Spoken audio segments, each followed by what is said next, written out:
All right. Do we have the cans going? Are we all live? Is everyone ready? Are you paying attention? We got all this going on. I don't know if I even have these things on. I've been sitting here. We have been working so hard. It has been crazy, crazy. I think, oh, hello, everybody. Dobry večer, dobry večer.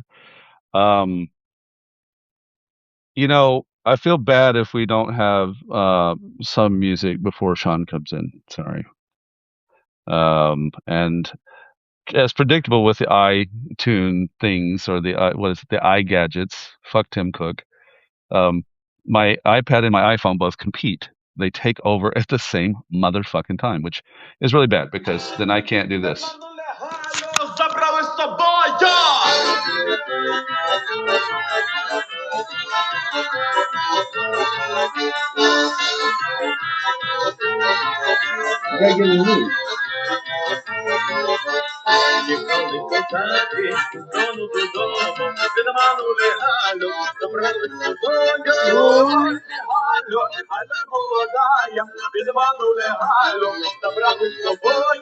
I get your Kozak in spirit up.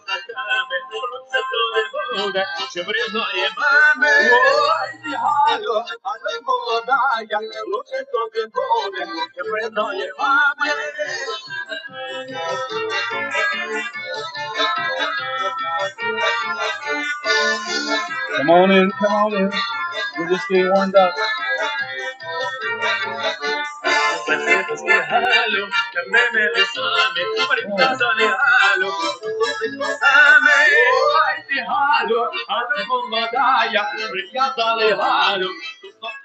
All right. Oleg Skrypka. Everyone who knows me knows I'm a big fan of Oleg Skrypka. And for those who don't know what Skrypka means, it's violin. So my friend is named Oleg Violin. Put that together. So thank you for joining, and I really can't wait to see both our discussion tonight. But a little bit later, I just got off the phone with a guy I really, really find awesome, the liberal trucker, and he's a, what's the word you want to say, influencer, or like, I don't really want to say influencer because I hate that word, and that's not him. But he's a funny guy I like to watch on Instagram. And we were talking about like what to cover. And I said, no problem, no pressure. That's it right there, the liberal trucker. Love that guy. And actually some fans here in this space right now that really dig it already. I know Patty, for instance, that's up here, Patty Soapman. We pass links around for comedic relief. We have things to solve in our broken child. And the way I do that is I laugh my ass off. In fact, I remember there was a day when I was so fucking stressed. I had way too many things to do, and I open up Instagram and I scroll through the shit I don't want to see. And when I hear my friend says, "Yeah, I know you guys really want me to like tone it down," and yeah, not gonna fucking happen. That's not what we're gonna do. That's not how things work. So everyone knows that with this situation in the war, we're not going to do that anytime soon. We don't really get that luxury. We have to find some way to get through this shit. And I do it with a combination of raw rage and a bit of humor and a whole lot of fucking coffee. Whenever I'm running out of electricity and it's freezing cold, I just take my hand and I stick my finger back in the coffee and it starts steaming in no time whatsoever. If I don't have enough energy in the tank on that level, I just turn on Steve Witkoff for about 5 fucking seconds. Up goes the temperature, in goes the rage, and I'm right back on gear. And if that doesn't work, I turn on like I have my inspiration flag behind me, my Marines that were held in captivity, and a lot of them are coming home. And if I need that kindness, that love, that warmth, that little part of me that goes, "Oh, you're not so evil," I have the grandmothers downstairs, the babusi, and I have my Marine families. Like I went to the captured defenders rallies that happen every Sunday here. I did a little bit of a live stream off that, handing my phone, walking around because I don't have a stabilizer for the phone yet. and started talking with the folks that really go through shit, that literally wake up every day wondering if their husband's coming home, if their son's coming home, brother, fiancés. And I know some of these families for 3 years, and I know they don't get a day off, so I don't take a day off. And this morning when I woke up, 5 o'clock in the morning, went live for an hour and 50 minutes. I looked at the timer. I didn't realize an hour and 50 minutes went by, but calling out the rage of the missile attacks going right outside my window, and turned off the sensors and just went at it. And if you watch that, it's actually live here on this platform. I had all the lights in my blood red mode to let people know I'm okay. Everything's fine. Shaun will join us here in a minute. I'm sure he's actually scrubbing over a bit of the script we were talking about because we have a lot of information to cover. And the primary reason why we went with a Sunday space, we have one for Friday. Every Friday we do a live from Ukraine, Voices from the Front, Shaun Pinner, Wiretap me, to talk about what we both know. And we were not done the other day. We have a lot of things to talk about with 4-year mile mark in 2 days since Russia launched its full-scale invasion on Ukraine. Or as I call it, the goat that won't go down the snake's, gullet. If you've ever seen one of those pythons that thought that they could swallow a fucking goat and then it died, I love that shit. I love that because it reminds me of how Russia walked in and said, we're going to have 3 days to Kiev. And I've said before, if you don't like dark humor, this is probably not the location for you.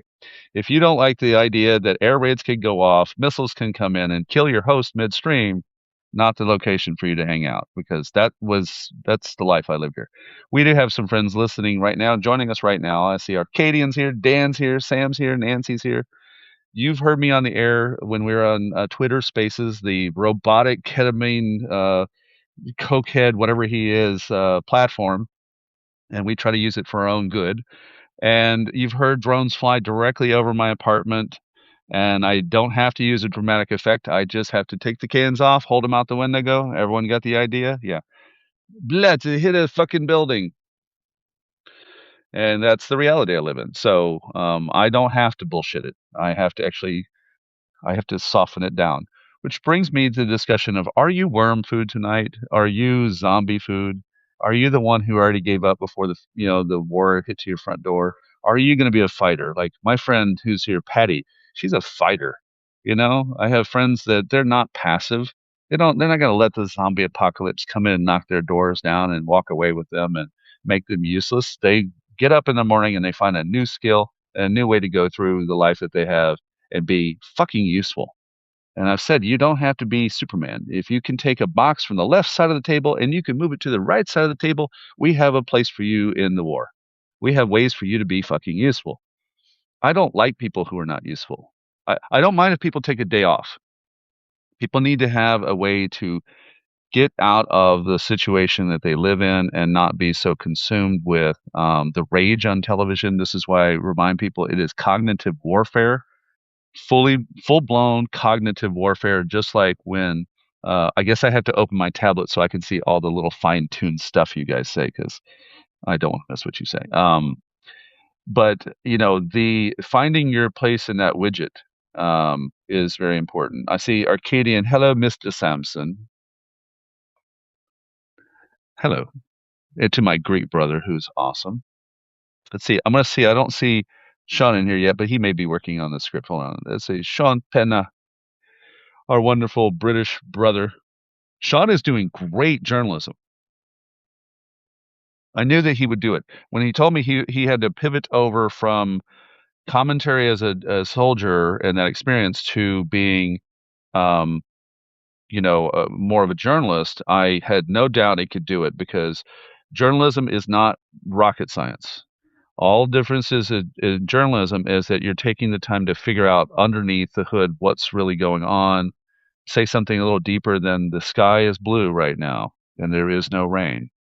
That's what reporting is, But if you say, and because of that today, you're already halfway there. You're already beginning to make a progress between the last people who took up my time being reporters, and I cannot stand bad reporters, and people who take a little bit more effort and learn about what's going on and give you a perspective.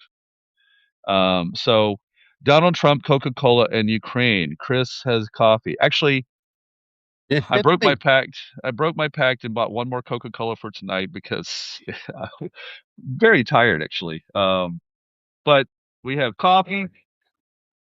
We have Shaun Pinner. That's enough.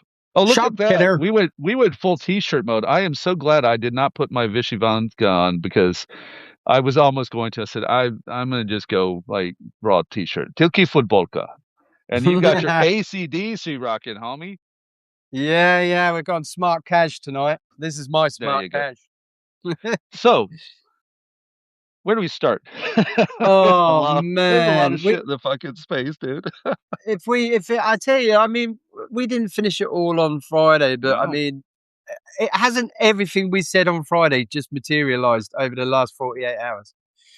I mean, we've just trimmed it down now to really America's shadow war. Clearly, there's an alignment. Clearly, there's the Trump administration, Witkoff, Caroline Leavitt, Yeah. all on the same Caroline. page, saying the same thing. I don't know where. I mean, let's start with Caroline Leavitt's press conference that was just horrible to listen to.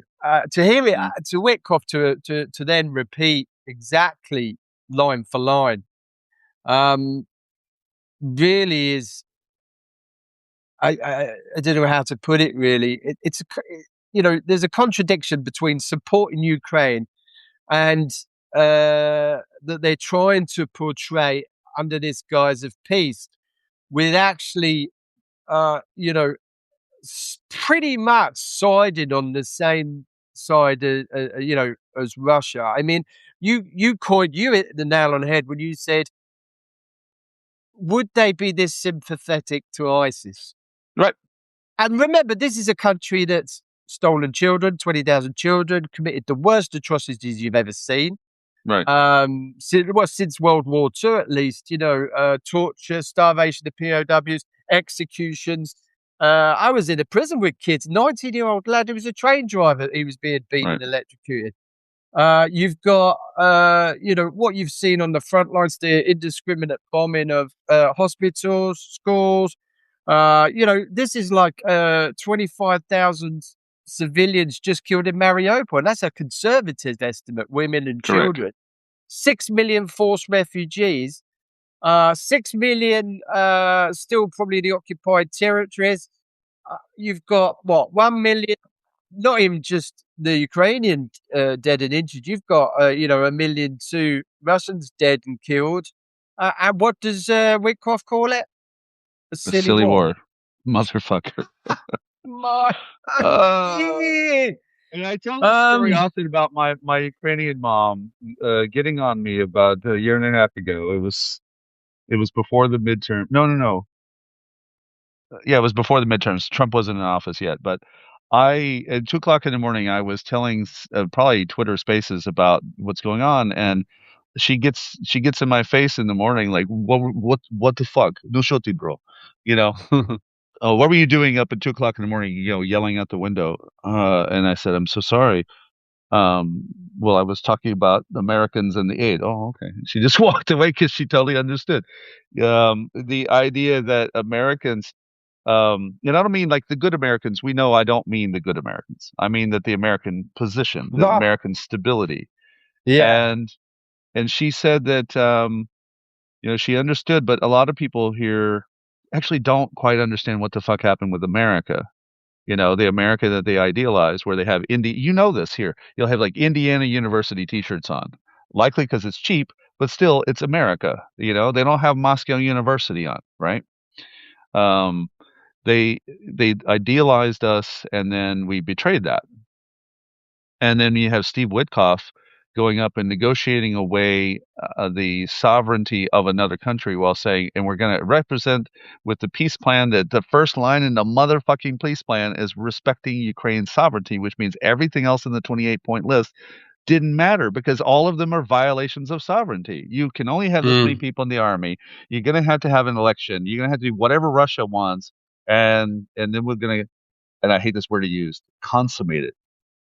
That usually means you fuck on your wedding night. I That's thought what he said constipated first, but then it was like right. consummate it. I was like, what? I don't know what to say. I mean, it's not. We've covered it on plenty of times. He's not a diplomat. He's a property developer. He's a property developer, right? And what people probably don't realise, like me and you, sort of understand, and anyone's been in the military, here, there would have been a psychiatric evaluation, of his, to deem whether he was who they would want to negotiate with, and they would have picked the weakest person in that eval, which is why they got Witkoff.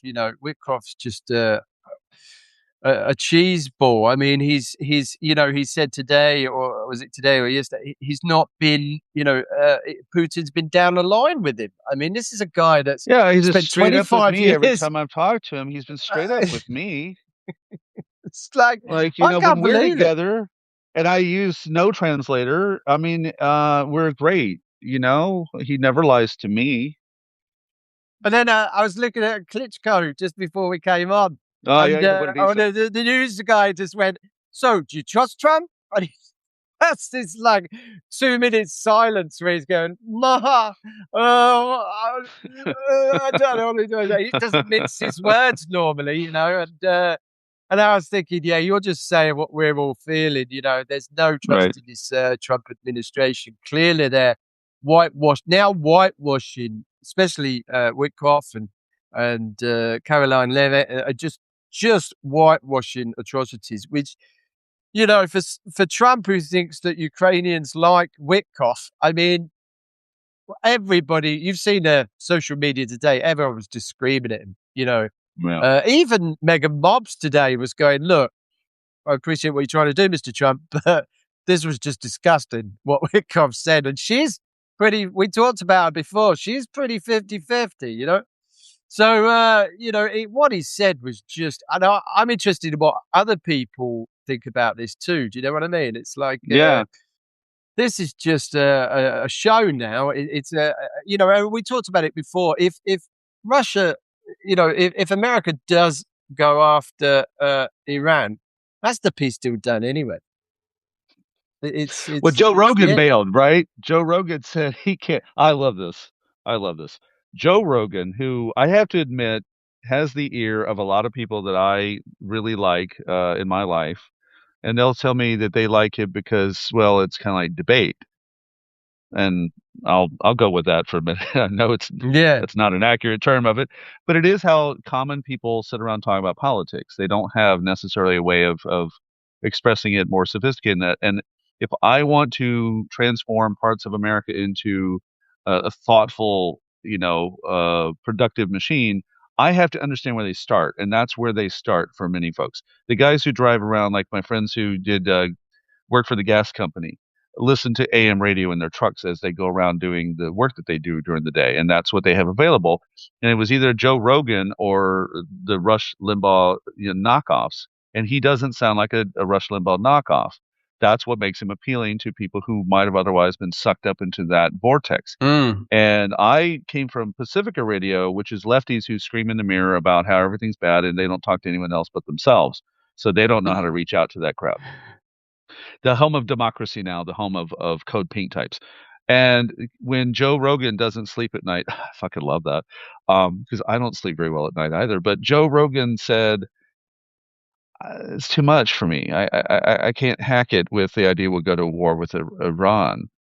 And that's good news, actually, because there are other people who would just nod and go along with Joe Rogan. And, they follow the thought leader of the day, who is basically a muscle-brained, super genius. And I'm with you on that. So kind with the words. It's terrible, isn't it? Because if we went on Substack, I'd be swearing all over the place right about Thank God we're not on that platform. So controlled, it's like, no, I'm with you. I mean, I'm not a big fan of the Iranian regime. Do you know what I mean? It's like, and I wasn't a fan of the Venezuelan, Right. the machine there either. I just don't know where America's going with this. Sudden change of flexing. And this is another Russian ally, Iran. And I don't want to get too much into that because we got our hands full with this, but it is. It is. You've heard China. Will China get involved? China have condemned this. Where do we go with that? I mean, we've talked about this not being a regional conflict anymore. This is now a world conflict, but people are just choosing not to call it that, trying to play it down. But I mean, when you've got someone like Witkoff who's so away with the fairies, to put it bluntly, he's so disillusioned, never been to Ukraine, doesn't really understand the political situation, is trivializing all the destruction, is trivializing the fact that what this means to Europe, is trying to whitewash over the atrocities. America isn't on this player anymore. It's just not. There's something, deeply troubling when, someone like Witkoff is in charge of peace in Gaza and, in the Middle East, who's the first person Trump goes to. Oh, yeah, he said in that interview with the human blow-up sex doll blowjob lady, Laura Trump. And I don't know why all those women look the same now in the Trump orbit, but they look terrible. I know real women who don't look like that. But she allowed him to say that, here's what's going to happen with Gaza. We're going to level all of it. It'll all be rebuilt.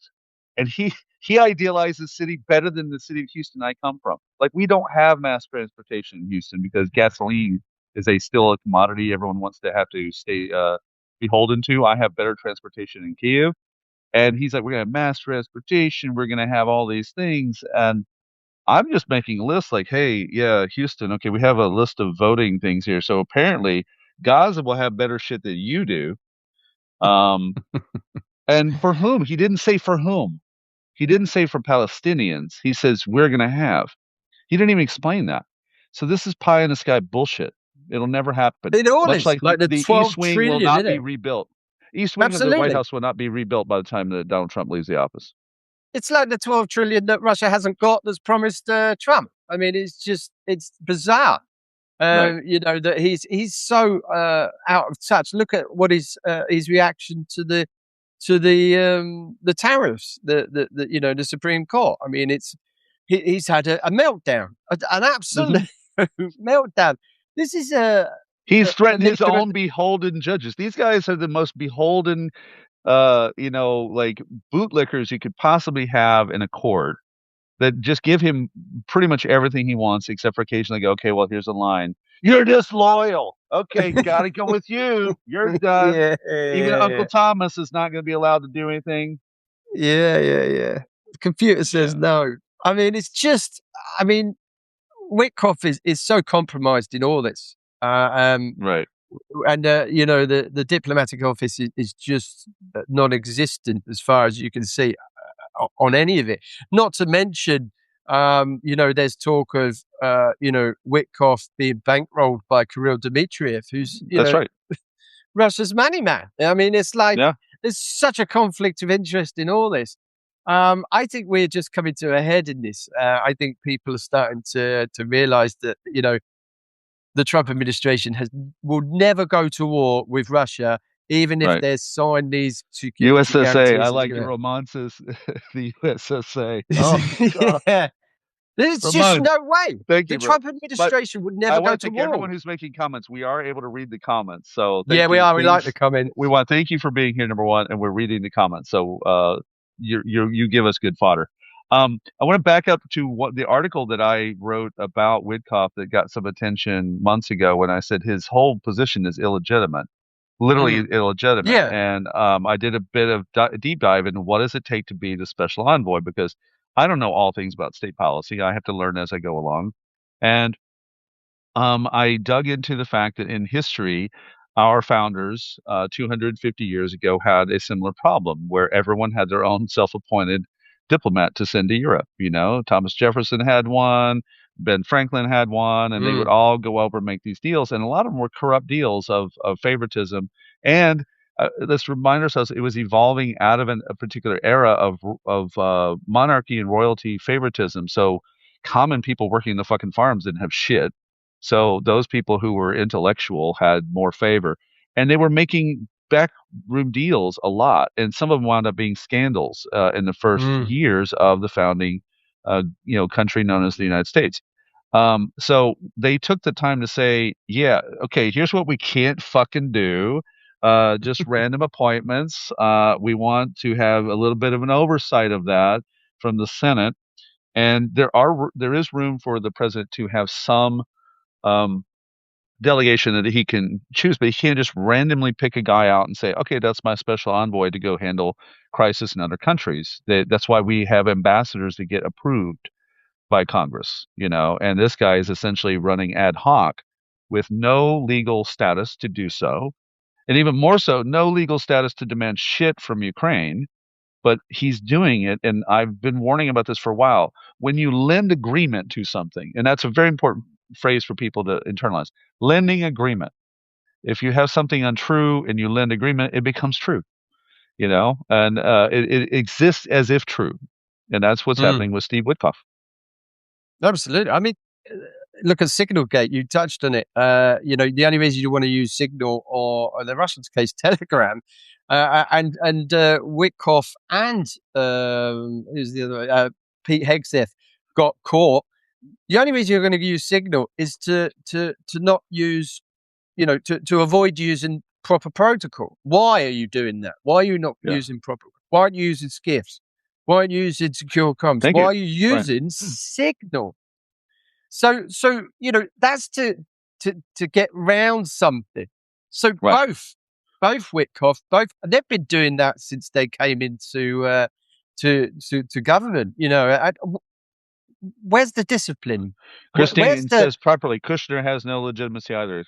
Spot on, Christine. Yeah, Kushner has no legitimacy. He's probably even more compromised, to be fair. Right. But yeah, I mean, it's just they're now taking the lead on all foreign policy chats and negotiations, which is deeply worrying. Because when let's say Trump does go, are they going to hand over that? Who are they going to hand over to? The State Department? Or, those chats, are they minuted? I doubt that. Well, also, 12 years ago, when the Russians were running their ground game to seize Crimea and the Donbass, I have a lot of these emails thanks to amazing Ukrainian hackers. And those hackers, they got a hold of these emails. The Surkov leaks is the most famous version of those. And in the Surkov leaks, there are a lot of emails that are running through .ru official government stuff.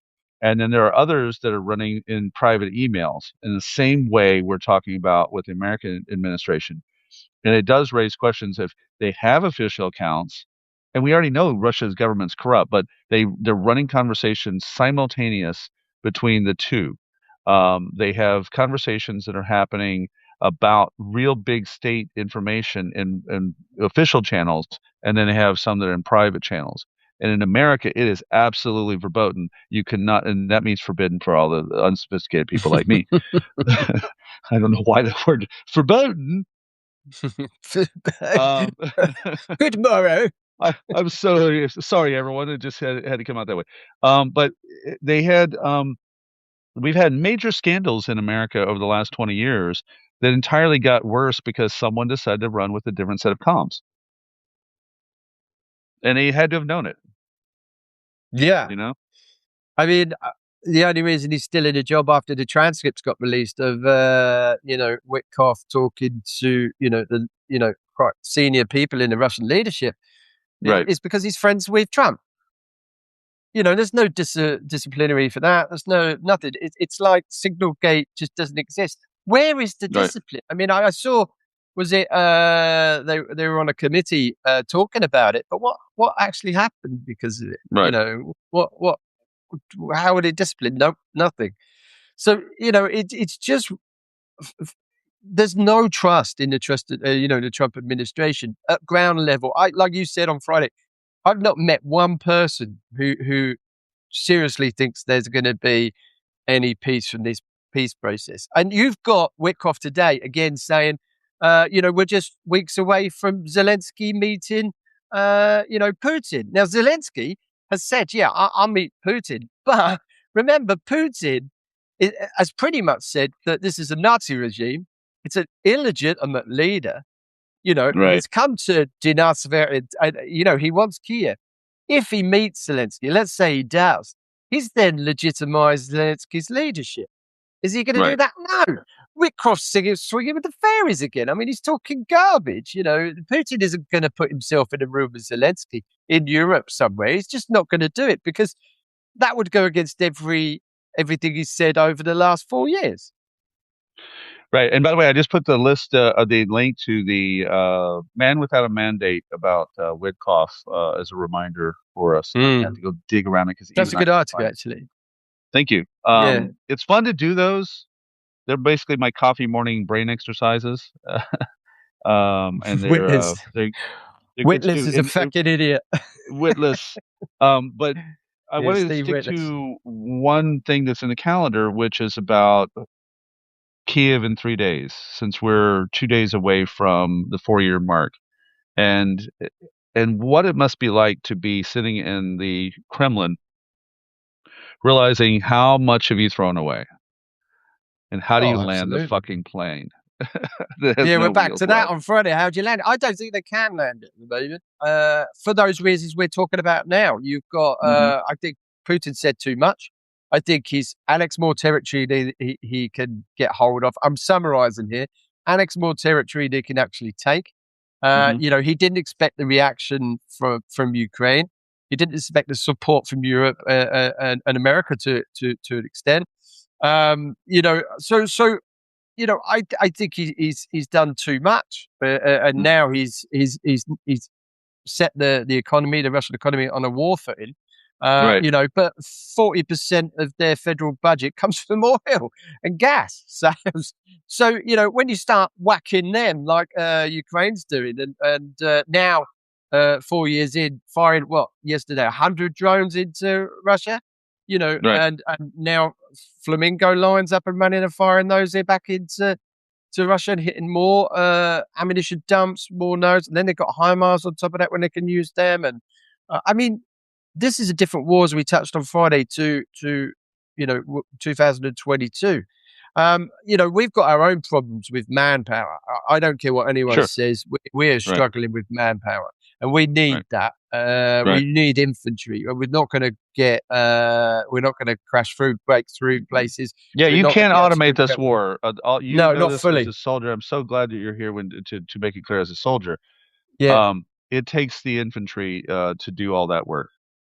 It is, and Russia's now at a point where it's essentially it's quantity and poor training.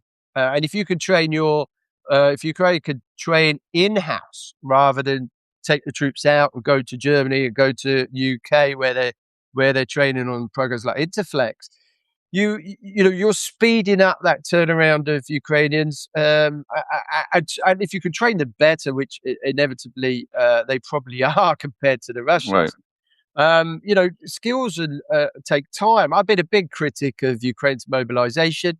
I've been a big critic of how they've done it. I was a big critic of letting all your 18-year-olds go, as much as I got a lot of shit for it, about demographics. And you either want to defend your country, you want to win, or you don't. You don't want to get your, infantry is a young man's game, unfortunately. You're not going to win a war with 40-year-old infantrymen as much as you want to use the older generation. At the end of the day, you're going to have to use younger guys. It's a difficult decision that I wouldn't want to make personally. But outside, it is easy for me to say, look, you need all as pardon the American twang here. You need all the swinging dicks in the films. You need. And mobilization is a wide term. It is, yeah. If used properly, it's a wide term that essentially means, like I said, I'm going to go back to the beginning of the program. Can you move a box from the right-hand side of the table to the left-hand side of the table? People Ta-da! don't understand mobilization. When I say Right. we should have done full mobilization when they crossed the border, what you're looking at is those 18-year-olds. You're not asking them to fight on the front lines. What you're doing is you're giving them a taste of what it is to load a gun and what it is to be a soldier. Maybe some of those might actually like it. Right. Then they can go and do officer training, which takes 3 or 4 years to do correctly out here and properly. You're then in 2002, those officers would now be 4 years older, still probably not being able to fight because they're not 25 or 24. So you Yeah. give them more training, extended training. You give people specialist training. Not everyone's cut out to be an infantryman. So you've got drones, you've got chefs, logistics, you've got intel, you've Right. got communications, you've got a million different things you can do. If Correct.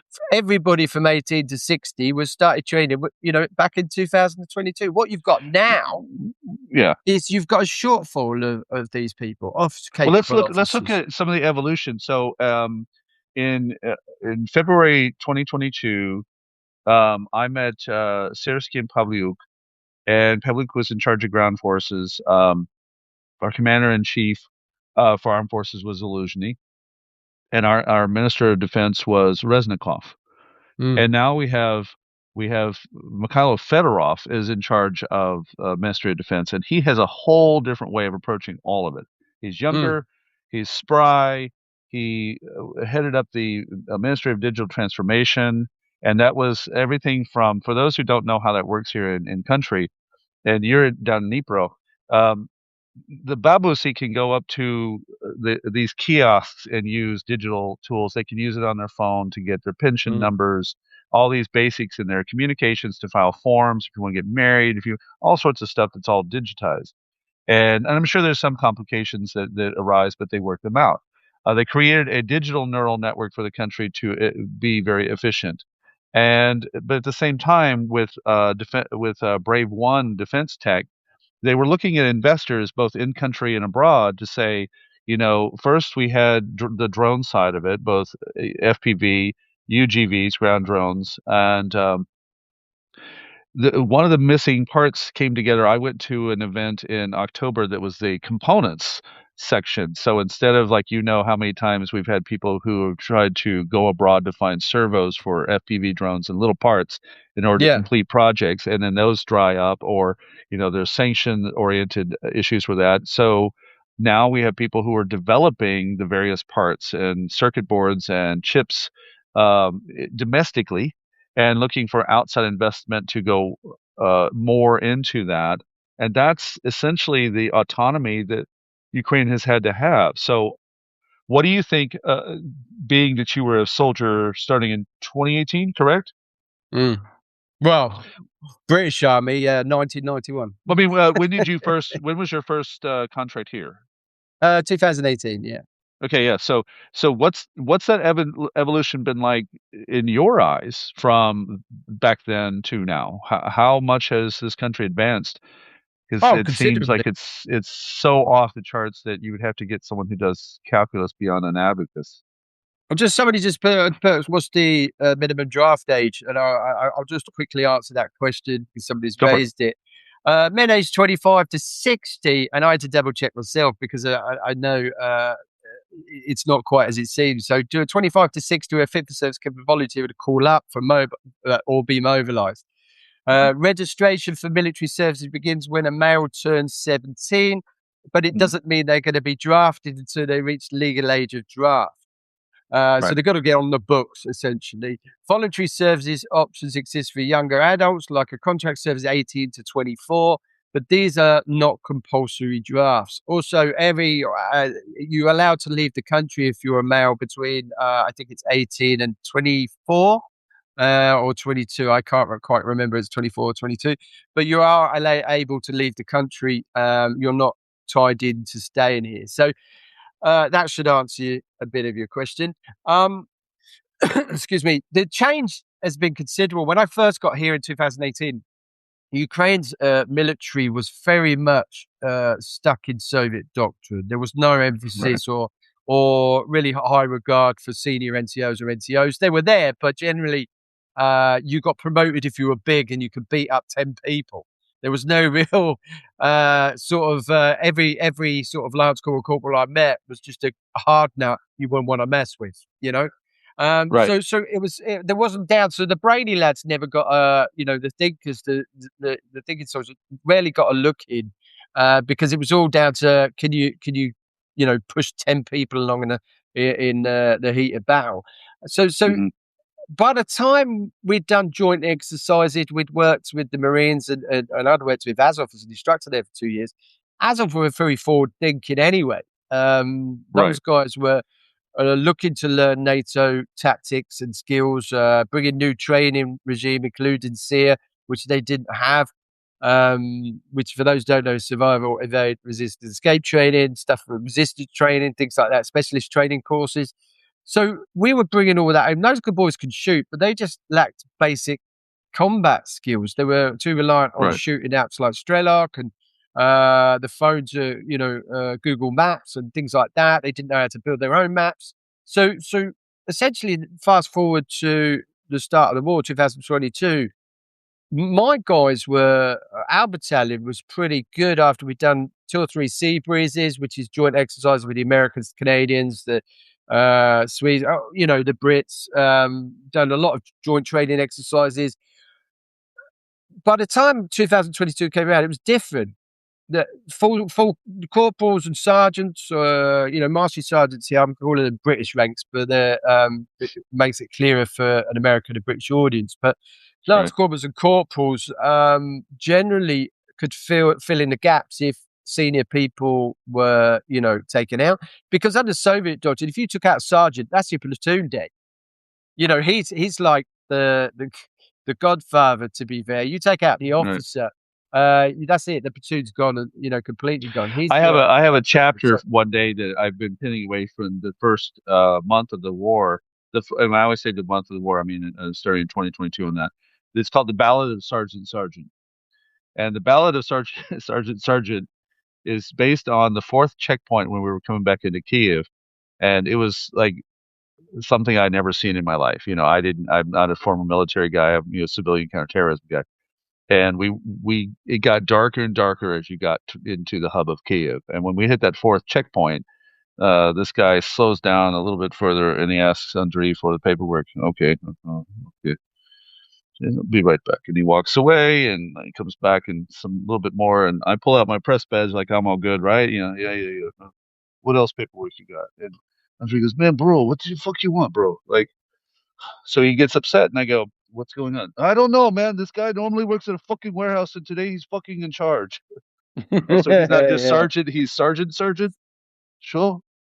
Oh yeah, he's sergeant, sergeant. In other words, like just rank but no skills, rank but no ability Yeah, to unfortunately, both armies are like this now. right. And that's what the ballot of sergeant. Sergeant means someone who really throws the weight around, but doesn't have all that stuff that a real sergeant has earned. A No real sergeant has earned that ability to take the guys and make them useful. A guy who's thrown in time. at a particular rank, a time served in order to do Mm. so, and quick mobilization. Like let's throw this on the Russian side, when they just basically rank them up out of nowhere in order to fill the gap. There is no experience in that rank at No, that no, and point. it's worse for the Russians. But generally, I mean, this war has taken 2 or 3 armies out. It's now Right, people that you were washing our cars, IT workers, people that were doing other jobs being conscripted in. And being a sergeant takes time. You're the admin guy to try help assist the platoon commander with training. You're right, the guy that's really focusing and bringing the morale up the guys and essentially, that takes a lot of time. You've got specialist skills like engineers and there's a massive shortage of combat engineers in Ukraine. right, Massive shortage. So you can't replace those people overnight. right, It's very difficult. Again, Russia's on the offensive, so you're losing 15-1 at least. We talked about this Friday, so I won't go into that too much. But if you're losing 15 guys to what they've got some good units, they'll keep them back, but they're going to shove all the people they've just taken, conscripts, prisoners. They're going to that's right. bump them through to Storm's Heads and just chuck. They're going to keep all the trained people back. So I don't think they've got that many trained people either. You know, they're using submariners to attack Right. positions, and drone operators to attack positions, and you know, you can see them complaining on on social media. So you know, I love watching them complaining. this war's But this now is, yeah, just full of really what I would call a lot of non-professional soldiers. You know, it's guys that have had to learn on the job quickly, and that's why when you train soldiers up to go to the front, you need to train them better, equip them better than your enemy. And I think Ukraine generally, with who it's the training's being done with, I think it's going to be considerably better training, even though it had its niggly stickly points at the beginning of this with right. Interflex. And Ukrainians were coming back here going, they don't understand how we fight. I had to learn because I'd come from 9 years in the British Army, and Right. fighting in trenches is something I did 2 weeks of that in my Right. training. It's something I did a defense exercise in my training that lasted about 2 weeks. I had theory and then a 2-week exercise. You got guys, when I got out, they were going, that there's a well-known scene in Platoon where he goes, get rid of this, don't need that, put that down, take this, and I had that with the veteran. The Ukrainians are going, no, that's too wide. You can't get through the trenches with that. Strip that down. Take that off. And I was thinking, Right. oh, so bad. If I come as an instructor, and these guys are going, you really have no idea how to fight in trenches, do you? So it's something you have to learn. Which again, most of these guys, they'd be doing it on the job. They won't have any experience in this. But if that was a choice, I'd rather be in an active defense than the aggressor. If I had a choice, do you know what I mean? Exactly. If you're going to attack trenches and you've never done it before, it's like, well, good luck with that, son. Well, I don't know how many Next. different Americans I've talked to who said that once they got here, they came from the GWAT, and that everything that they did in order to fight the insurrectionists in Iraq or in Afghanistan was basically useless here because the tactics were so radically different and the terrain was different. They hadn't been fighting an artillery war. They hadn't been No. sitting in dugouts with FPV drones on optical cables, and Yeah. the person I worked with when I got here said I was a drone expert, and I'm a drone expert. But he made a point is that when ISIS started dropping munitions from their little cheap drones, they were annoying at best in the first round when they did that. Mm. Those first videos when they dropped them, but they got sophisticated. They got a little bit better, and they kept using different release devices and getting results.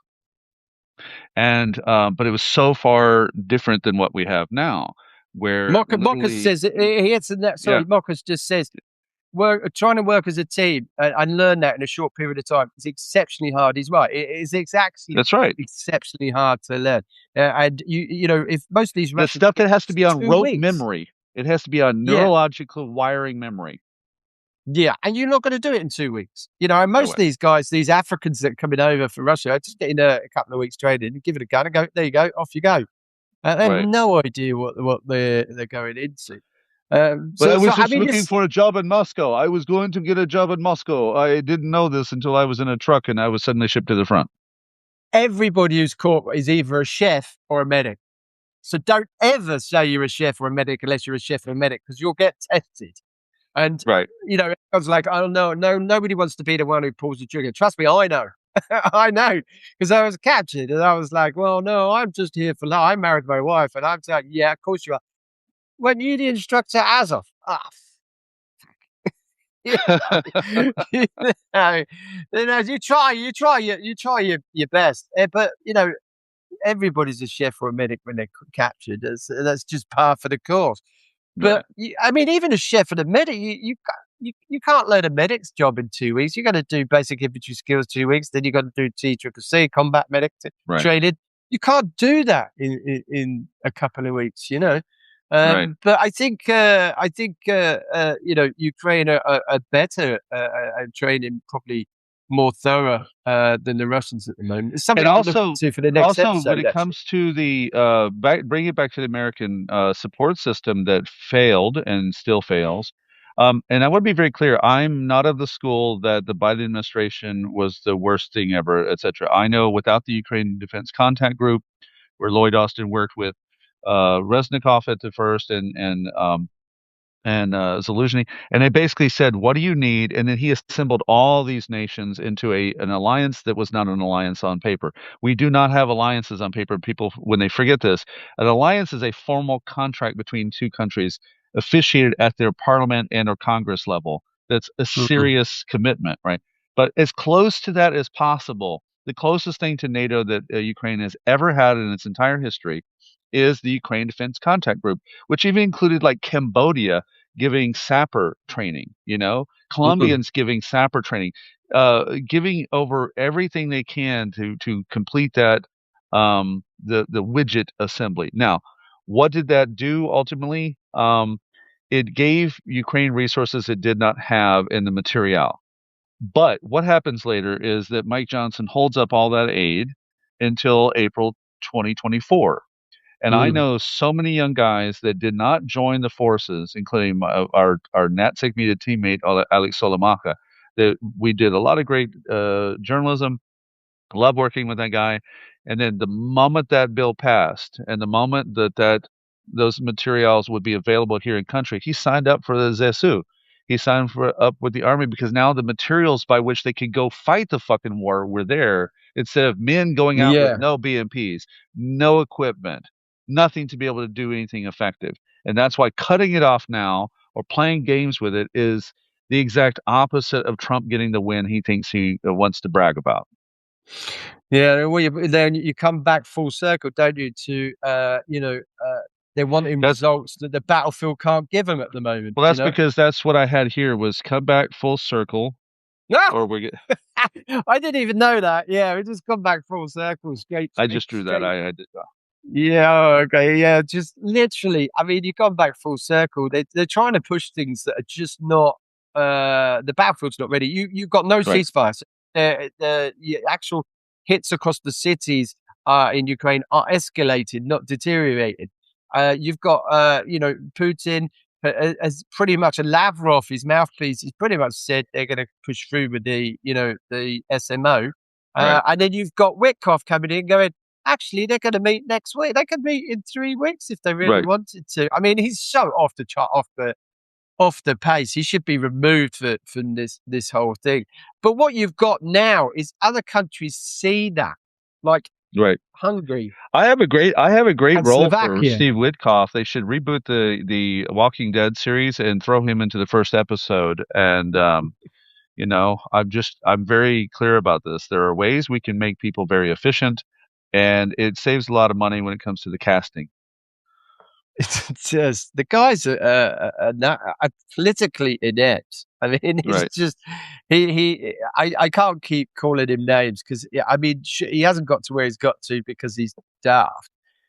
He's just out of his league here. It's like, and But it's so much the yeah. conflict of interest is the real problem. Do you know what I mean? It's massive. But I think Uh, I'm gonna push back on that just one way. In that, look who he works with, and I shut down a MAGA Trump supporter. First of all, I want to acknowledge what Maka's wrote in here that Ukraine is building its own vehicles now, and that is so true. There are so many mm, things that are being built here, plus with private investment from abroad helping to really push that. That is the game changer, and that has a lot it to is the do game with changer. Trump fucking over. But a guy back in 2016 who said he didn't believe the Trump Russia stories. Um, and he was clearly MAGA, and he was clearly very much money, money, money, money. And this is in Fort Lauderdale, which is basically the home of that type of real estate market, right? And I hit him. I was on a good day where simply the brain cells kicked in and answered the question properly. I said, "You developed property in Russia according to your board resume when you wanted to be in the condo board, right? Yeah. And how many did you do? Oh, about five or six. Five or six. What? They're like different size, pretty good size buildings or well business complexes too. So uh huh. And how many has Trump built? And that's all I had to fucking say because he never built a fucking thing after Trump Tower Moscow dangled in front of him from '88 on. Right? Mm. Didn't complete any of it. It's the pitch. It's the pitch. It's the pitch. You don't have to finish anything. That's why I said the East Wing will never be finished until the next administration completes that shit. Someone else will come along and do that. And I know these types. They pitch up a good product. They get people to invest, and then they walk away with that money, and nothing gets built.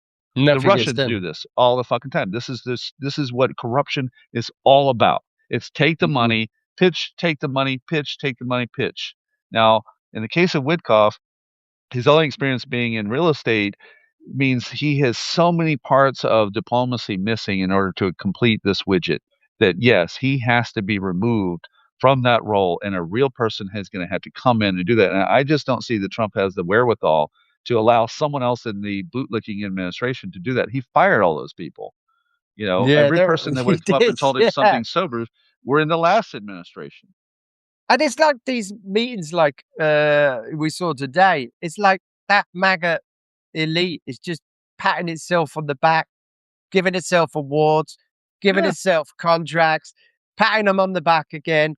It's like this small circle of numpties. It's like that film Yeah. Don't Look Up.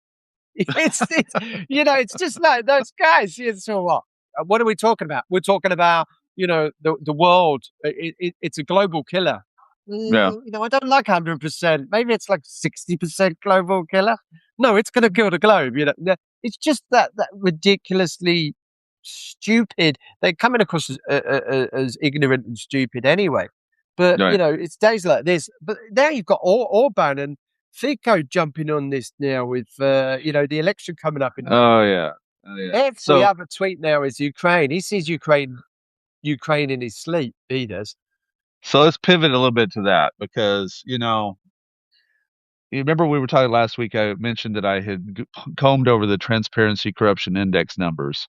And I don't just look at Ukraine. Oh, look, Ukraine is going up, which is great. Ukraine is going up. It is now 12 years today that Yanukovych got the fuck out of Ukraine, where he lost his shit. Basically, all of his legitimacy here was over, and he got on a plane and took off to Moscow. Or as my friend Sergey said, no, it was a whirlybird. I said, okay, so he got on a helicopter and got the fuck out.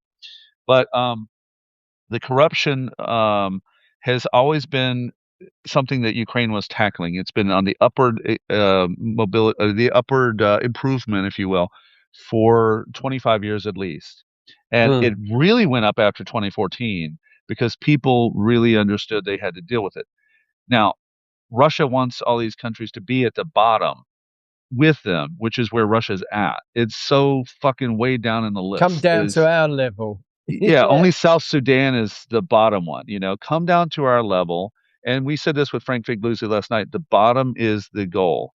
And if you bottom that out, and this is what the Transparency Corruption Index model is all about. These are investors. These are the big investors that go into every country to do something about electricity or oil or minerals. And they basically weigh the risk factor of saying, what is the risk of putting my money into this? And they need a metric by which they make this decision, right? So Hungary, on the way down. Yeah, I saw you. Slovakia on the way down. And the United States really on the way down. And that's who's bitching the most. Now, isn't that interesting? Yeah. Give us our oil. It's contradictory. I mean, what did he say today? Ukraine is under constant bombardment, yet it's painted as the problem. Orban said today, Ukraine is only in it for the money, basically. I was like, livid. Like, this is another one who's just signed up to the board of peace. Trump's. I just don't know how to put it politely. Trump's a little bitch, I suppose. But yeah, I mean, it's just, and he's joking around with Argentinian guy, Miles. I can't remember his name now. Right. Jesus Christ! I mean, it's just Orban is potentially is down in the polls at the moment. So everything's about, and I believe Russians hit the pipeline. And now they're threatening by Monday to cut off electricity sales to Ukraine for what? Right. Russia's invading. So I think a lot of people now are really protesting, especially after I talked to you on Friday, I did a live stream to a theatre in Prague, which was quite interesting. And then the next day I saw the pictures of, the hundreds and hundreds of people that were out marching in Prague in support of Ukraine. And Orban today saying, well, Czechoslovakia, they're on our side. And I was thinking, just seeing the social media reports, look at the pictures of the hundreds and hundreds of people out there protesting because they're in support of Ukraine. So, I went to Hungary recently, about a year ago, for New Year's Eve. I couldn't find one Orban supporter, and they were telling me that most of them come from the country they're shipped in from the countryside, but generally they, I couldn't find one in Budapest that was actually a supporter of Orban, which should tell you everything. The cities, I think, generally are a little different to the countryside. So, you're seeing a lot of support, but these people are starting to I think starting to pick a side more openly because of how America's playing these peace talks, because of what they're doing, because you've got people like Witkoff playing down Russian atrocities, so they're getting braver. In fact, this episode we said on Friday was about it's turning. Russia's actually not. They're not in the same place as they were in 2022. They are essentially losing the propaganda war. Otherwise, if he was winning, he wouldn't be reigning in Western social media. He wouldn't care. Right. And I was very blessed. I'll weave in two people at once here. Let's see if I can still do this. So I was at an energy briefing on Thursday with Oleg Skrypka, who's a really super smart guy about what's happening with the grid. And I asked him after the briefing when this threat happened. I texted him last night, and he said, essentially, his answer was, altogether, Hungary and Slovakia provide more than half of our connection to the EU grid. But if they do this, there will be a super case breaking the EU energy solidarity rules. In other words, like maybe they'll do this, but there are other standards by which they're going to have to violate. So they're waving their dicks around in front of everybody that they're going to just get to do something, but they too, as members of the EU, don't get to act unilaterally. And I think that I don't know these rules. I'm learning on the fly. But I think that we will get to see whether or not they get to do this and are there results. And one of the biggest results should be that the other European countries that take this serious need to start really slamming down hard on Hungary first. And I think by hitting Hungary first, the most corrupt country in the EU, by the way, the one only 2 notches above that is Slovakia. Slovakia will have to get the message. I think they're not doing it yet because there's an elections coming up. So I think, that could... With compromise, no less. I think, Hungary's got its own problems with, like I said to you earlier, schools and what's happening with the kids there. I'm not going to go into graphic details of it, but it's got its own Epstein. It's dealing with that under Orban's regime, which is what his opposition leaders now campaigning on. So they're going through. He's down in the polls, but Trump's there endorsing him. Rubio's gone over straight after the Munich Security Conference and gone over there to endorse him. Immediately went to the 2 worst countries. Immediately, the 2 countries that are Russian simps. The governments in there who support Russia or are more leaning towards what Russia. kind of Cuban wants to suck up to that? What kind of Cuban? This is what always throws me off about Marco Rubio as a Cuban, because I come from Texas, and when I went to Florida, it was a little bit of a culture shock when it came to the radio market there. Very, very, very, very right wing against communism, and in a bullshit way, because it's whatever. And you would think like, well, if you hate communism so much, wouldn't you want to not suck up to Russia? Or the way in which Russia basically manipulated Cuba for its own aims, that should be like a DNA level resistance inside of Marco Rubio. But obviously he's an empty stuffed shirt. And that's being friendly. Argue. I know. I'm being so friendly. We're so friendly on this show. So friendly tonight. We're so friendly and so PC. It's unreal. Yeah. I mean, I don't know where to go. I mean, you can't. This all stems from the political framing around the peace. If Trump's befriending or going to visit countries that seem to be in support of Russia, still buying cheap fuel and really putting money into the war coffers. Europe needs to stop buying anything Russian and stop doing this shit too. Everything. There needs to be an absolute stop on buying anything Russian. No ifs, buts, and maybes. I did hear at the Munich Security Conference that Europe's bought more off Russia than it's supplied Ukraine in aid, military aid. So, that's got to stop. I don't know how true that is, but I listened to the podcast. It's pretty solid, yeah. So I'm just sitting there saying, all that has to stop. I know that we're now tackling the Shadow Fleet. We're now tackling that. Even America's stopped, ships of the Shadow Fleet. So I know that's going on, but it's not enough. You can stop this world if we stopped just buying anything Russian. This war would put so much pressure on that it'd have to stop, but we don't. This is what frustrates me with the MAGA audience who and I said this in the first year, who don't want anything to do with us. And I go, okay, so I always try to start where they're at, which is really dumb, but I had to do it. So you didn't like doing this. Let's go back in time when you first didn't want to do this in the first Trump administration, and you didn't want to do this, and so you didn't. You hedged that number down. And Obama only had basically 2 years to do anything. All the sanctions we live under now, or I say we live under, that we apply to Russia now, come from 3 executive orders, all filed under the Obama administration in the first months of the full scale of the first months of the original part of the invasion. And they're compounded by only one additional one under Trump and an act of Congress. Now, the CAATS filed in August 2017. So you didn't pay your insurance on your house the first time, right? And your garage burned down, right? Okay, well, we're rebuilding your garage, and you still haven't paid your fucking insurance on your house, and now there's an arsonist outside. Yeah, how much do you want to pay this time? So at what point are you going to wake the fuck up and realize if you don't pay into making sure that this fire stops, that you're going to be in better shape? And they don't fucking get this. They just keep hoping it happens somewhere else and somewhere else.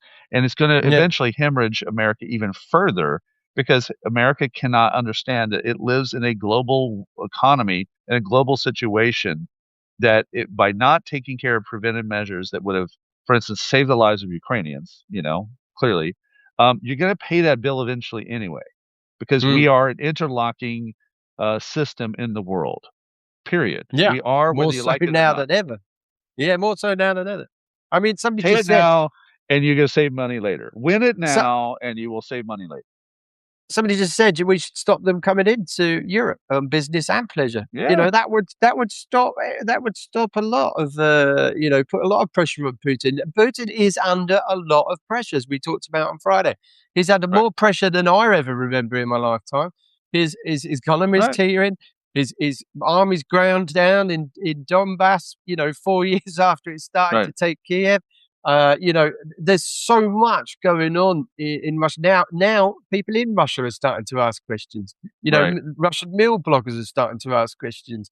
People are getting jailed more. Mill bloggers are getting jailed. Politicians are now being jailed. Generals are dying. He's under a lot of pressure that we very rarely talk about in the West. We don't talk about in the capacity of Russia losing this war. Well, here's a shocker. Ukraine does. Let's see if I can get this audio to work. Hold on. Will it work? Oh, hold on. Lorenzo said there's a reaction from outside. What do you feel that the reaction in support of you across the world has said to Russia, to the IOC? What do you think that the reaction says most about what you've done? Дякую вам. Thank you for your kind words. I think this reaction also shows that IOC was exposed, and I think this support in this reaction, it's a strong sign that world doesn't want to tolerate such a behavior, and I understand that many countries and many organizations doesn't want to act now because still there are athletes competing on these Olympic Games. But I think after Olympics is finished, I believe that IOC will have a lot of problems. I also believe that sponsors of partners of IOC also not satisfied, let's say, in such a manner, but not satisfied with the actions of IOC. I believe all people who at least read any document and any official decisions, they understand that it was purely absurdity, because at the end of the day, it was personal interpretation of some people in IOC towards me. And I believe also it was very discriminational interpretation. And I think in this world, discrimination is not thing which is tolerated in any way. So, real quick, I want to capitalize where we're going with that. With Vladislav, I asked him what the world response says to him. The fact that people were, that was Vladyslav Heraskevych. And I said, what do you think that the world reaction to the support that came for you, where it was rooted? Because the way I see it is that, like you said, Putin is losing on this terrain. Is that the world understands at a gut level what these items mean? And I have a thesis. I mentioned it last night when I was bitching at 5 o'clock in the morning. You can't stop a genocide when you have tickets to the Bolshoi. You can't stop the genocide when you are hosting the poets and you're hosting the sports figures and you keep giving them a fucking chance to be at the goddamn table and normalizing them. And you wouldn't do that if it was the the ISIS sports team, if it was the ISIS chess club. You wouldn't let them at the table. That's a no-brainer. ISIS chess club, I like that. Yeah. So it's so this is part of what active measures, and people forget these items, that active measures in the 60s and 70s, activity мероприятия, were initiatives designed to normalize Russian activity inside of normal process across the world, where subversive behavior would take place so that you couldn't stop the other actions. And that's what we have exactly right now.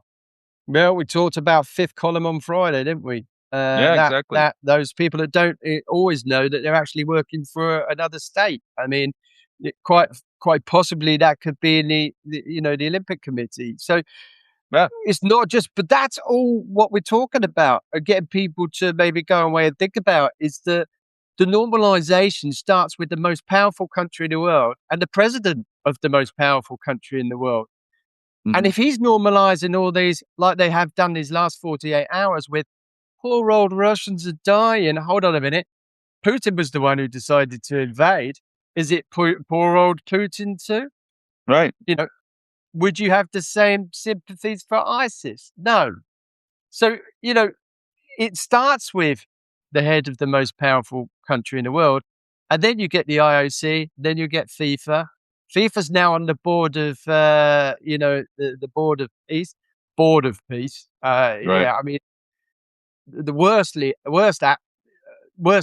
named board of anything, I think. So you've literally now got the head of this who's trying to whitewash Russian atrocities, where now you've got the IOC and FIFA now people are questioning those organizations.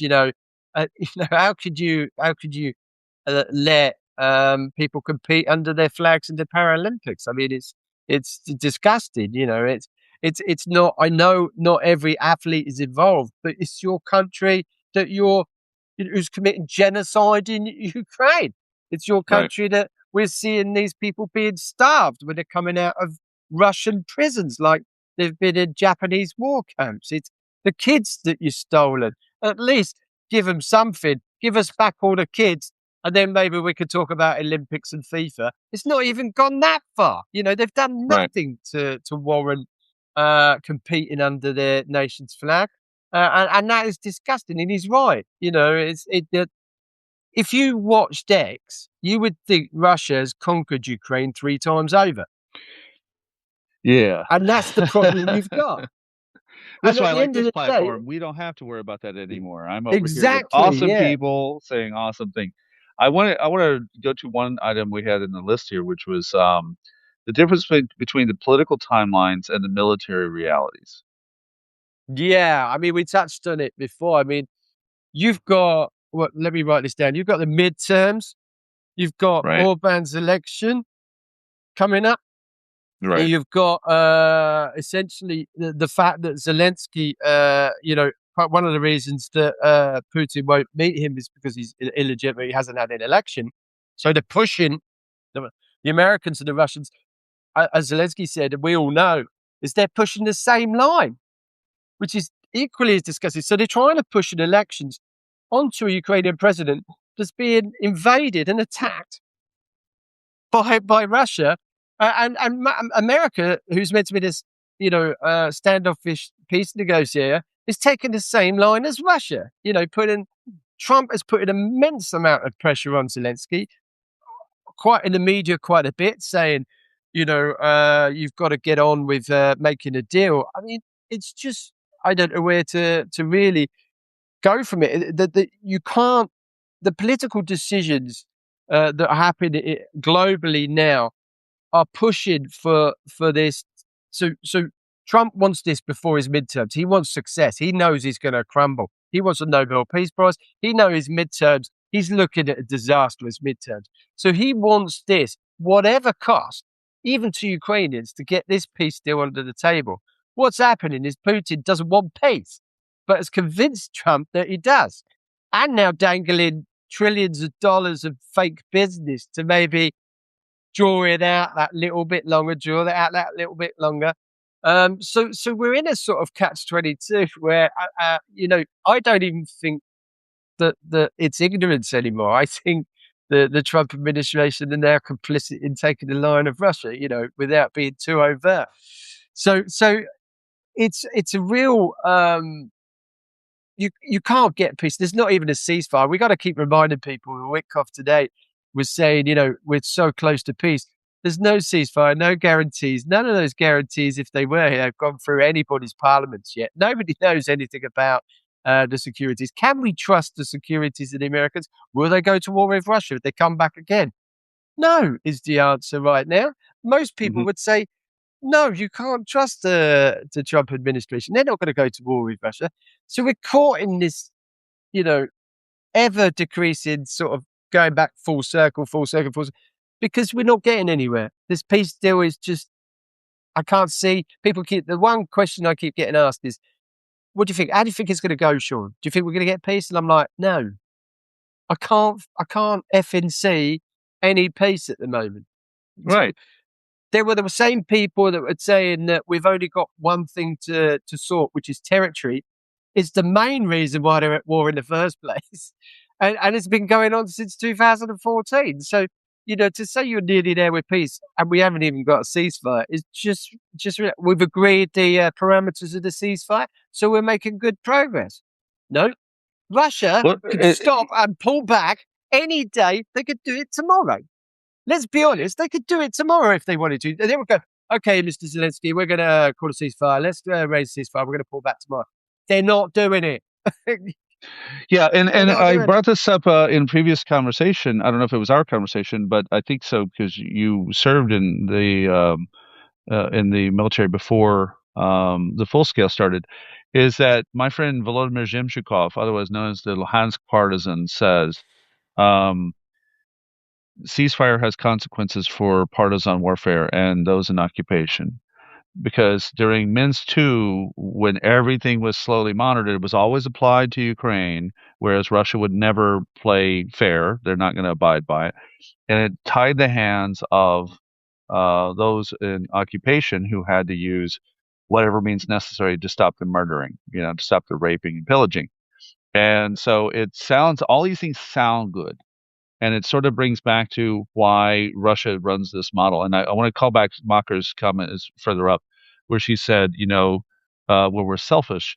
And that's why we have this, so meaning that the people who abroad, their own interests are applied harder. And this is where the soft power of active measures or reflexive control, as it's called now often, are applied in that, if I make you stare at your navel, you're useless. If I make you enjoy your latte more than doing the effective thing, you become useless. And there's a lot of interest in not just Russia wanting that, but Trump in America or others in Europe trying to get you to focus on some selfish measure that keeps you from paying attention to the big picture. Yeah, absolutely. We've talked about that no end of times as well. How just a quote from we talked about Putin being under so much pressure, but it could take a quote from Trump like Zelensky needs to pull his finger out with peace, and that takes all the media. Then you don't hear even the bombing that's going on in the Dnipro or the attacks last night here that you got up in Kiev. You don't hear about it because something like Steve Witkoff comes on and says, "Oh well, it's a silly war." Bang! There goes all the social media up because Witkoff's calling it a silly war. And a terrorist attack in Lviv doesn't even make the headlines. That's killed 1 and 29 injured. So it is. These are drawing the attention away from and shielding Putin in a way, because and there's a troll army pushing the bullshit. I noticed today they were out in force. They are. I mean, it's going to get worse with Orban's election. Those trolls are going to be out for Orban's election. They're going to be out before the midterms, right. And so like I said, if you get your news from X, you'd have thought Russia had conquered Ukraine 6 times over. And you've got to ask yourself, why are all the Russians, despite all the bans, still on flipping X? Well, how to get out? You need a VPN to even get out. Well, also they paid the troll factories in the past, and now they're moving where the troll factories work from. But we had troll factories in different parts of like Montenegro and others that were. They're just paying them to sit in offices and just, make up shit because they don't have any vested interest in the topic. But I would say this, if I were a godlike figure, and that's a good thing not to have me be, trust me, it would probably not be good. But I would tell Africans and others that get caught up in this, Russia uses state capture to control you. So as much as you bitch about colonialism, and I totally am on page with you on that, you have colonialism all over again. It just doesn't look like that. It's called state capture. They own your resources. You don't own your resources. If you're a real black liberationist like I am, and that's really what's missing with the Russian fueling of liberation movements. So they didn't really mean it. It's a disingenuous argument from the Russian side. They meant switch one slave collar for another slave collar, because you'll know that it's true the moment you yank those resources back. CAR, Sudan, every country that's been affected by these concessions under Wagner, they need to understand SVR runs Wagner now. SVR, I don't know if you caught that news this week. No. Research has shown that the majority of positions run under Wagner are completely retooled under the SVR. So they're now. There was already an alliance between the Russian MOD, a straight line between the Russian MOD straight into Wagner. But now it's Russian intelligence agencies running those because they're not going to let go as a parasite level of the control of those resources in Africa. It's too big a deal for them. And the influence market of what's called Luc Michel, basically the big Russian influence market for African propaganda. Luc Michel is the guy who runs one of the big ones. They use this overdriven pro-Kremlin narrative that has nothing to do with covering African stories, has nothing to do with covering African issues at all.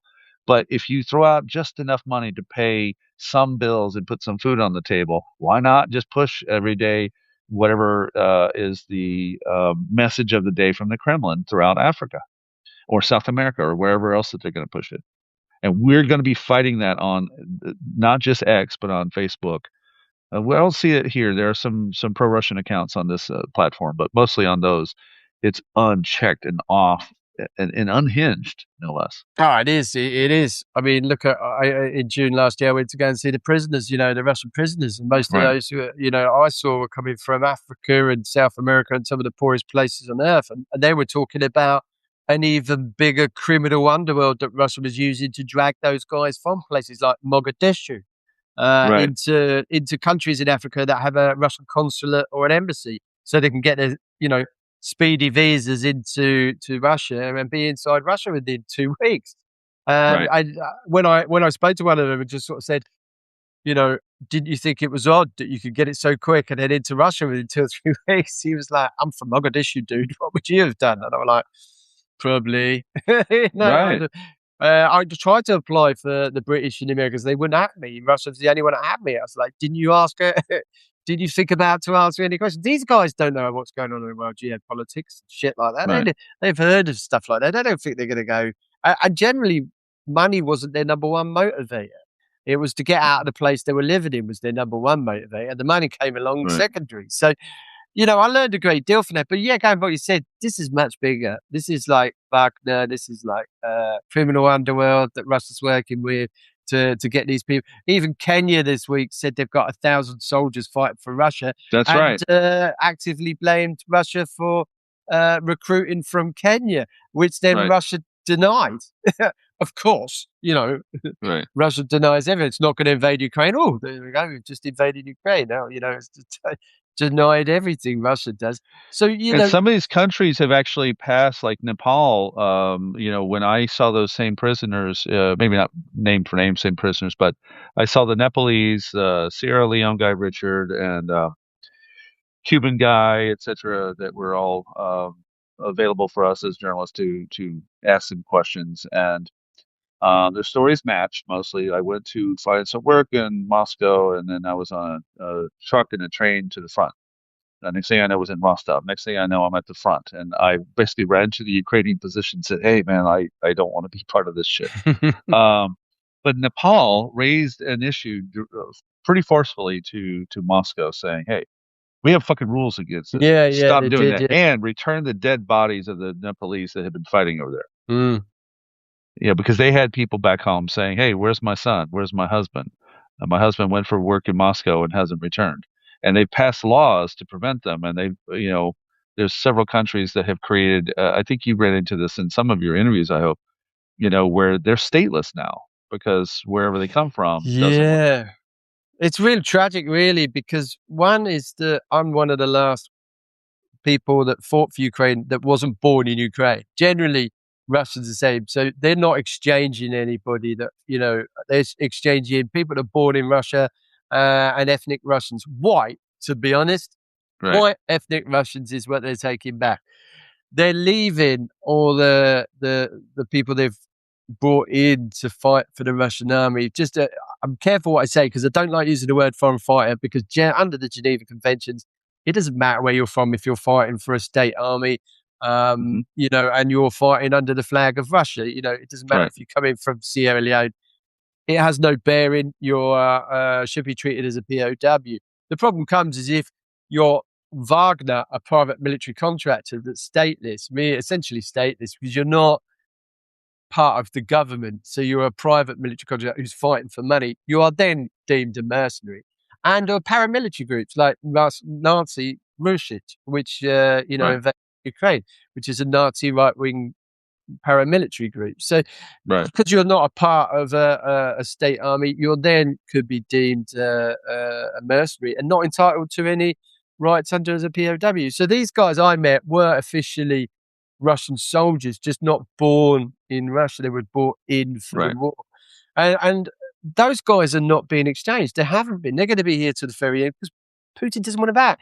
This is conveyor belt. If he has them go home and tell them what it's really like, the prisons that they're in now, I'm not saying up until the point where I saw them, I can't vouch for, but the prison I saw them in now is like the Ritz-Carlton of prisons. It's got, you can go and work. You will live in freedom. They get to use knives lying around. They don't, there's tools for them. They can use. They get a chance to go outside and stretch their bones. And they play football pitch. I never even got, they got visits from Red Cross for humanitarian aid. And people don't realise this. And, I never saw a Red Cross or humanitarian aid the whole time I was in captivity. I was given a death penalty. Yet I was a soldier, a Marine of the government. I'd never left the country. I had legal status. So when I go back and see these guys, when I see them whinging, I'm like, well, and the reason I got on with them and did some interviews with them, because they were engaged in me, because they wanted to know what I'd experienced and that I was a prisoner, So those guys are either probably going to stay until the end of the war, which is debatable whether that's, that there's going to be peace within the next couple of years, or I certainly don't think there's going to be peace in 6 months. So under the Geneva Conventions, if they're still here and there's still and Russia doesn't exchange them, they've got the rights to stay in Ukraine, which a lot of them will. Most of them wanted their money that they were promised, their yellow brick road, their golden moment, which is that money's probably gone already. So they want to go back to Russia because that's what they came for, the money. They're not going to get that. So most of them were concerned. And when I told them that I'd actually been sent to Saudi Arabia because I wasn't allowed to go back to Ukraine, despite having a residency, married to Ukrainian, and where they caught me was Ukraine, I had to go back to Britain first. When I told them the chances are you're probably going to go to a mediator country and then go back to your country of origin, most of those are looking at prison sentences now. That's right. So when they go back, they're scared shitless. So they're in a prison. I didn't want to make them even more miserable, or panic, because I know what it's like. So I was sort of saying to them, look, you've got to accept the fact that Russia doesn't want you. And they were just heartbroken because they were just like, but I'm Russian, I've got a passport. Yeah, but you're not really Russian. They don't look at it like that, and I have to sort of say, they're not really, without sort of saying they're not really interested in you because you're black. I can't say that, I can't actually say, because I don't want to make them miserable. But generally, they're not exchanging it because they don't want that. They don't want to stop the conveyor belt of Africans coming in because those guys are going to go, don't do that, and that word get around super quick. So he doesn't want to exchange him. Plus, they don't want it back anyway. They don't want the guys coming back to when their commanders or their money is going to be taken by a senior body. One of the parents we spoke to at the prisoners didn't even know her son was. She was from Egypt. Didn't even know her son was in captivity. Thought he was dead. We rang her just as a sort of. He said, "Could you speak to my mum?" And I spoke to the guard there and said, "Can I just ring his mum and let her know she was there?" Just so happens that Brahim, who's on death row with me, speaks Arabic. So I got him in Morocco to ring this lad up, this mum's lad up, this lad's mum in Egypt, and he spoke to her and said, "Your son, we just met your son in prison. He's safe and alive." And she just went, "Oh, thanks for telling me." And we said, "Did the Russians tell you?" She said, "No, they don't know where he is." So I was like, real quick, because it matters to me a lot. I'll cut through and say, how's Brahim and what's the situation there? He's doing all right. We've started a campaign last year to get him some legal aid to try and get a passport because Russia's tentacles are working there. He can't get a passport to leave the country, so we're trying to push for him to get a passport. 3 years on, he's still in. I wouldn't say he's in trouble. He's in open arrest sort of scenario. Really, he's living in Morocco. He's got to be a bit careful, but he's doing okay. Hopefully, we'll have some good news on that soon, because he wants to come back to Ukraine and testify like the rest of us for the treatment he received while he was in captivity. So he's been unable to do that. So we raised about $7,000 for him last year, which we've given him some to stop the legal fees. And then the rest of it is to, when he comes over, to give him some resettlement once he can get out of Morocco, which hopefully we'll have some good news soon about that. Hopefully we'll start a new legal campaign and just to try. It's in the constitution, Morocco's constitution, that every Moroccan should have a passport, except for Brahim. They just keep it. It's Russian tentacles. It's money being paid. It's literally. He's going to be exceptionally careful, but they won't give him a passport. They blame poor paperwork in court paperwork. He's been to court twice for it, and they said no, it's badly. We need to submit the paperwork again. So he's like, this is top lawyer that he's got doing it. He's being told you need to submit the paperwork again. He's got little clicks on his phone, people tailing him in where he lives. So, he's got to be exceptionally careful. But yeah, he's still 4 years on under open arrest. He never left the Russian prison. And he was a really intelligent. He's a rocket scientist. Like, he did electrical engineering at Kiev University. Everyone in Kiev seems to know him. He was a very popular lad, and he spoke like 4 languages that he learned online. He spoke Arabic, French, English, and by the end of it, he was speaking Ukrainian. He speaks fluent Russian, and he speaks with an American accent. He's never been to America. He's a friggin' intelligent lad, and I don't want to see him waste his life in, stuck because, he felt that he wanted to defend Ukraine. And there isn't much Ukraine can really do for him in Morocco. There's not much they can essentially do. What else is on the list before we go? Because, by the way, everyone, thank you for being here. We're here we got every a good Friday. turnout. We just Thank happen you. to do a Sunday. And I'm not done yet. I want everyone at the top of the hour. We're going to reboot all of this over again, and I'm bringing on my good friend, Liberal Trucker, who's one of my favorite people to watch. And I know you don't want to miss it, so don't go anywhere. We're just going to recycle so that the algorithm does its thing and gives Shaun good videos and gives me good videos to share with you later. But let's talk about that for a minute. That I love doing this platform with you. I love that essentially once we're done, these little segments of the discussions are available for us to share later. What are your final thoughts for our friends? I wish I had a bit of time to prepare for that, really. Watch the news. You got plenty of time, man. We got. You'll see the propaganda. You'll see the propaganda's changed. It's now fighting fires. The swagger's gone in the propaganda. Keep an eye on that. Keep an eye on now. What you're seeing is more overt. Steve Witkoff and the Trump administration trying to whitewash atrocities by trying to say that it's the poor Russians who are struggling as well. And Russians are losing their lives, and this is just totally whitewashing the destruction that Russia's caused, the lives they've caused, the millions of lives they've destroyed. So we got to keep pushing on that. And the propaganda is the one to watch at the moment and fight back on, because it's let's do that. Let's do that Friday. I will build a package between now and then of the propaganda we've seen and we expect, because because the elections are coming up. I study this shit, and I study the Russian model of propaganda and how they do this. That's accidentally why I know some things about what happens with Russia. Is that when I was younger, I was fascinated by war art that said outlandish shit and why it was, so influential. But I really didn't get it till after the Bush administration era, when I would pick apart, basically PSYOP, and understood that a president or a general has an objective that's pumped down to a team that goes out and says, okay, well, we need this village to do that, and we need that village to do that. And once I put it all back together, I went, oh, propaganda. It's a product, of an objective. So it helped me really reverse engineer that, and we can actually, pull this apart quite a bit and be prepared to do so. We'll talk about on Friday how that they used it on me, because that's quite that will piece together what we're talking about, and it will show you what they did to me on. I may get some snippets, see if we can work some snippets into. Got some great video footage of me being interviewed by the Russians, so you can really see it working firsthand. Let's work out, see if we can do that. Right.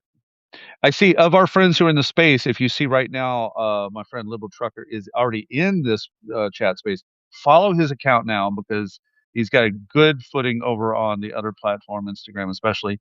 But here, I think this is a great place for you guys to build up real time right now, and he'll come back here with us in about 30 minutes or so.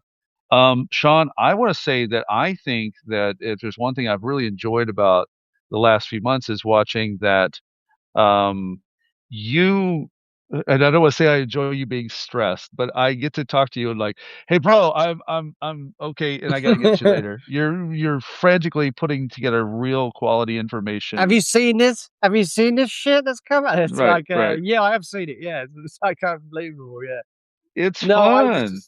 I like a daily blog now on so what turned out to a daily column has now turned into sort of look back at it. It's like a daily blog of that's going that's really picked up. I've only been on Substack a couple of months, and I've got 1,000 subscribers already. And we're starting to really, it's dangerous when you start to reject, but you have to give people some sort of insight into where you think it's going.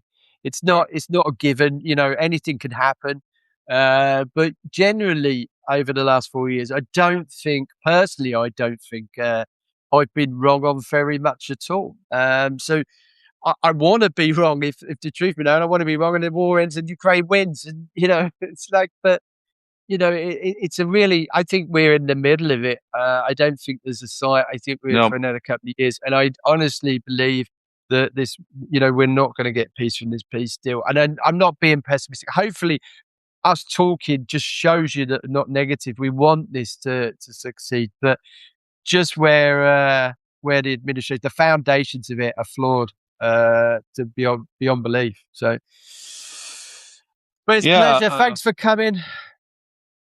Well, and I want to say one more thing. Follow Shaun's account, and if you are following Shaun's account, and you probably are, you're smart people. Put that $5 paid subscription when you can, so that essentially that especially if it's spread out, $5 for everyone, it goes up, and eventually he is more into the content than, wait, do we have enough for the bills? No. Okay, hold on, I gotta go write more articles. Yeah, pump out another show quick. So, and I think that's invaluable. And I've been telling our friends, I learned this from when I was at Pacifica Radio. That was our station. We very rarely get to own our own station. The way the media is, it's over there and we pay into it, one-way trip. They don't have to fucking listen to us. They can ignore us and they can exploit us. CNN doesn't wake up in the morning and go, what do our viewers want? They don't give a fuck what you want. They're going to put all that shit up and you're going to just deal with it. If you don't believe me, ask why Scott Jennings is still on television. Same thing with MSNBC, Fox. And I don't deal with the other media markets because I don't get to lecture Canadians yet. Or Brits, you guys have a whole different way of doing things that, I'll leave to you guys to explain. But in America, you're a one-way commodity. You're who they're selling the appliances to and the services to only, and they basically don't give a shit. Here, take investment in this. Take a chance to realize that we do this based on your feedback. We do this based on what you raise. And when I go to the briefings here in Kiev, most of the time, if you watch the live streams and ask yourself, what was the question Chris asked today? It's what I hear you ask about. Whatever I read the comments or I listen to Twitter Spaces or different areas where I get some of the feedback of what people want to know about, like the status of the Yale Institute database on children or any of those things, I know everyone's talking about. And we have some great friends here that do, like I see Mockers and others that, host spaces, and I kind of know what they talk about. And I ask those questions here in person in Kiev, and they help me bridge the inside world of Ukraine that, as you know, is very insular in its own arguments about what's going on in the outside world and what is it that we can do to help. So for everyone here, you're part of this. This is your network. And we're organically building up. And I see there's 72 people here. I hope there's 72 people in that first 20, 30 minutes of the next space that I'm going to run here, or whatever you want to call this broadcast here on this platform, so we can talk to Liberal Trucker. And Shaun, brother from the heart, Slava Ukraini, Heroim Slava. Thank you, brother. Thankful to you, man. We'll see you soon. See you Friday, 9 o'clock next Friday. Friday, same time, same place. Substack. See you later. All right. Bye-bye. Not the Brunich. So see you guys here. There's the link at the space to the live broadcast. It will go in about under 30 minutes. We're not done. And it's 10:30 my time. It'll be 11 when I get started. I'm just going to go walk around, stretch out the bones, listen to some incredibly insane, crazy music to keep the energy going. And we'll see you back here in just a bit. So you know how we do this. Slava Ukraini, Heroim Slava, I Pizdets, Rossiyskiy Federativ.